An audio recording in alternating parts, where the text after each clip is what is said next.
Hey guys, how's it going? Are you a fan of the Home Alone series of movies? I am. What an amazing movie watching experience, isn't it? The first one they called it just as plain Home Alone because they probably didn't even think that they were going to make some sequel. But then, since it was such a runaway success, then they started making these sequels. And then the second one was called as Home Alone Lost in New York. And the third one, that was released in 1997, Home Alone 3, that was not as good. But the first two was fantastic. The first one came in 1990, second one came in 1992. It introduced me to some great cast.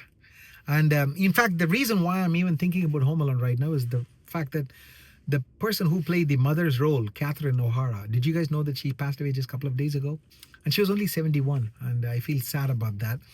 She did a great acting in that, and I remember that scene distinctly where this little kid, you know, played by Macaulay Culkin, and the name of the character is Kevin McAllister.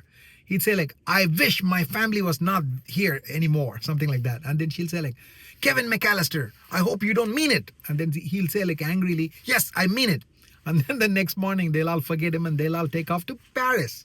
That's the first movie. And then the second one, they end up, losing him in New York City. And the cast, it was directed by Christopher Columbus. He's the one who wrote and directed the movie Breakfast Club. Amazing movie. And then the person who wrote Home Alone was John Hughes, and he directed the 1986 flick Ferris Bueller's Day Off, and that's similarly themed movie, just like Home Alone. And then the other cast in Home Alone, Joe Pesci. What an amazing actor.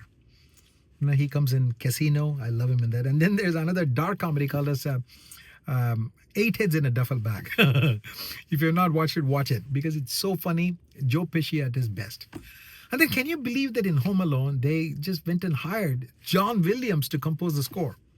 The guy who has won 5 Oscars for Jaws, for Schindler's List, Steven Spielberg's, favorite music composer, and he composed Home Alone music. And then the festive spirit, because all of this happens in winter and Christmas time period. So I just love that score, and I love all the cast in it, and it's such a feel-good movie. And then Catherine O'Hara, of course, she played such a good role. She'll lose the kid and then she'll be in such a state of angst. And then in the first movie, John Candy, he's a musician who would drive her back to Chicago. Remember? He was so funny. Fantastic movie. So today, reading about Catherine O'Hara's death, it made me just go back and rethink about Home Alone. And it had a great impact on me. I just had some tremendous movie watching experience in the first 2 movies. Hope you did too, okay? And I hope you enjoyed this video. Just, thinking about some old time and old movies. Talk to you later. Goodbye.